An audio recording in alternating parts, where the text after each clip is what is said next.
बिस्मिल्लाहिर्रहमानिर्रहीम। अस्सलाम वालेकुम नाज़रीन, आप सब लोगों को ईद की खुशियां मुबारक हों। सुन्नत इब्राहिमी सब लोगों ने अदा की होगी और उम्मीद है कि मज़े के पकवान भी खाए होंगे।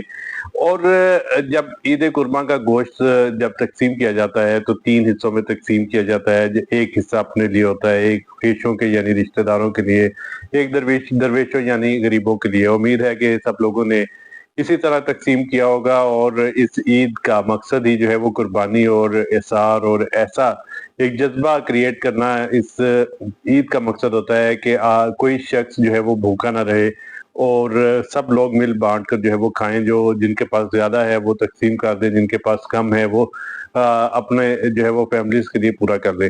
नाज़रीन, ये ईद कुर्बान का तो असल मकसद यही है कि एसार, मोहब्बत, कुर्बानी, यानी आपने एक जैसे दुम्बा कुर्बान किया, एक गाय कुर्बान की, एक बकरा कुर्बान किया और उसे तकसीम कर देना।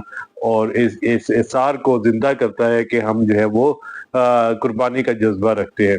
नाज़रीन, ये मजे मजे के पकवान भी बनाए जाते हैं जब गोश्त बनता है। कोई लोग जो है वो रोस्ट बनाते हैं, कई लोग जो है वो कौरमा बनाते हैं, कई लोग जो है वो जबरदस्त तरीके से कढ़ाई बनाते हैं, कई लोग मसाले वाला बनाते हैं, कई लोग कलेजी, और कई लोग जो है वो मजे मजे के पुलाव और दीगर पकवान बनाते हैं। नाज़रीन, यहाँ पर आज मेरा इस वीडियो बनाने का मकसद ये है कि सब लोग ईद की खुशियां घरों में मना रहे हैं। अच्छी बात है, खाना पीना भी चाहिए, बंदा नहीं रह सकता ईद के दिनों में गोश्त खाए बगैर। लेकिन कुछ एहतियाती तदाबीर अपनाना बहुत जरूरी है। जैसा कि मैं आपको बता दूं, कुछ लोग मरीज होते हैं, जो हार्ट के मरीज होते हैं, यूरिक एसिड के मरीज होते हैं, शुगर के मरीज होते हैं।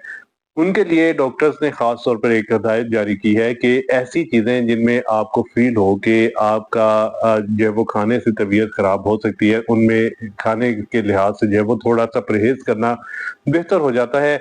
इस तरह आप लोग जब कोई चीज ऐसी खाए जैसे कि गोश्त है, माहिरीन का जो सेहत के माहिरीन है उनका ये कहना है कि अगर कोई शख्स मरीज है, उसे एक दिन में कितना गोश्त खाना चाहिए अभी मैं आपको बता दूं। तकरीबन 200 ग्राम गोश्त जो है वो एक शख्स के लिए कहा गया है, और उसे भी एक दिन के वक्फे के बाद खाना है। यानी आज 200 ग्राम खाया है तो कल वक्फा करें और परसों 200 ग्राम खाएं। अगर आज 100 ग्राम खाया है तो कल 100 ग्राम मजीद खा सकते हैं।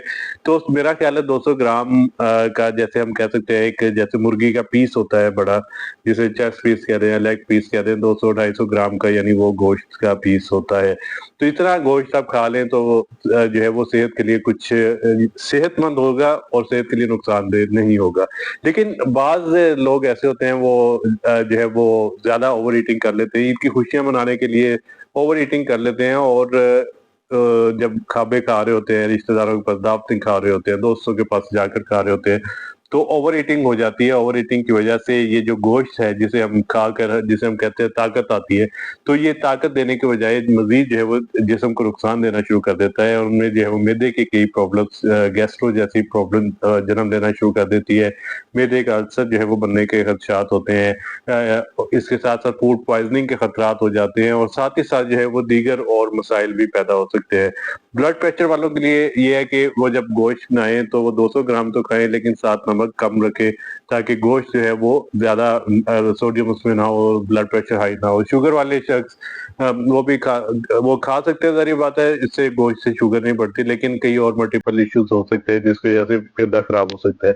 तो इसलिए जब भी आपने कोई चीज पकानी है घर में, तो उसे एक लिहाज से हम कह सकते हैं कि इतने मिकदार में खाना है कि आप की जो कुर्बानी का गोश्त है, जो 5-10 दिन, 12 दिन, 15 दिन आपके के पास होगा, उसे इतदाल के साथ खाएं। आपका अपना गोश्त है, आपने इतदाल के साथ खाना है। और दूसरे नंबर पे इस गोश्त को अपने जिस्म के लिए फायदेमंद बनाना है, ना कि नुकसानदेह। आज मेरा वीडियो बनाने का मकसद यही था कि बाज़ औक़ात लोग जो है वो ईद, खास तौर पर बकरा ईद के दिनों में जो है वो बीमार हो जाते हैं। हॉस्पिटल्स में हम गए तो हॉस्पिटल्स में माहिरीन जितने भी सेहत है उनका ये कहना है कि वो बकरा ईद के दिनों में मैदे के बहुत से प्रॉब्लम्स होना शुरू हो जाते हैं।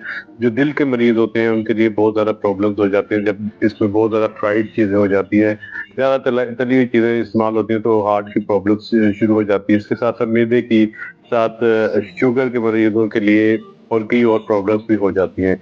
इसलिए यूरिक एसिड, मैदे को सेट रखना, हार्ट की बेहतरी के लिए गोश्त जरूरी भी है, لیکن اس کی ایک کم مقدار یعنی ایک محدود مقدار میں آپ رہ کر کھائیں تو اس کا بہت فائدہ ہوگا. تو اس لیے آج میرا اس ویڈیو بنانے کا مقصد یہ تھا کہ تھوڑی سی میں خود بھی اس چیز کو فالو کر جو ہے وہ ابھی شروع کیا ہے.